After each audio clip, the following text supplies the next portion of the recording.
Assalamualaikum warahmatullahi wabarakatuh. Perkenalkan, nama saya Jumarni dengan NIM A321241108 dari kelas C mata kuliah Pengantar Hukum Indonesia. Di sini saya akan menjelaskan secara singkat mengenai Pengantar Hukum Indonesia dengan dosen pengampu Dr. Hasdin, SPD, MPD. Yang pertama, definisi hukum dan pengantar hukum Indonesia.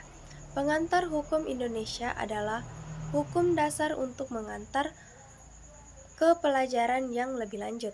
Pengantar hukum Indonesia adalah ilmu pengetahuan yang menjelaskan tentang hukum yang berlaku di Indonesia secara keseluruhan. Ilmu pengetahuan yang dimaksud adalah untuk mengetahui perbuatan atau tindakan manakah yang menurut hukum dan yang manakah yang melawan hukum, dan yang bagaimana kedudukan seorang dalam masyarakat, apakah kewajibannya dan wewenangnya berdasarkan hukum Indonesia. 2. Kebutuhan akan hukum. Manusia sebagai individu perlu hidup berkelompok dalam rangka pemenuhan kebutuhan akan hidup.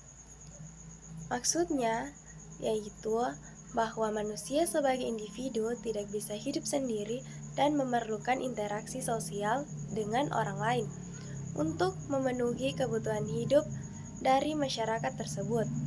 Ubi societas, ubi ius, di mana ada masyarakat, di situ ada hukum. Adanya kelompok-kelompok manusia yang memiliki aturan atau norma. Contohnya seperti yang pertama itu norma kesusilaan. Sumbernya berasal dari hati nurani dan tidak bersifat umum karena berasal dari diri sendiri. Yang kedua itu norma kesopanan, berasal dari masyarakat atau budaya.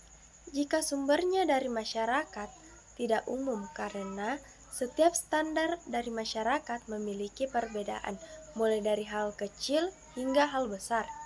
Yang ketiga itu norma agama, bersumber dari Tuhan. Yang keempat, norma hukum, dibuat lembaga legislatif, undang-undang dasar, dan eksekutif. Ketiga, mengetahui tentang ciri-ciri serta unsur-unsur hukum. Ciri-ciri hukum, adanya perintah atau lembaga, perintah dan larangan tidak harus dipatuhi. Unsur-unsur hukum, yang pertama, peraturan mengenai tingkah laku manusia dalam pergaulan hidup. Kedua, peraturan tidak diadakan oleh badan-badan resmi. Ketiga, peraturan itu bersifat memaksa. Keempat, sanksi terhadap pelanggaran peraturan tersebut adalah tegas. 4. Definisi tata hukum. Tata hukum berasal dari kata dalam bahasa Belanda, rechtsorde, ialah susunan hukum, artinya memberikan tempat yang sebenarnya kepada hukum. Itulah presentasi singkat dari saya. Wabillahi taufiq wal hidayah. Wassalamualaikum warahmatullahi wabarakatuh.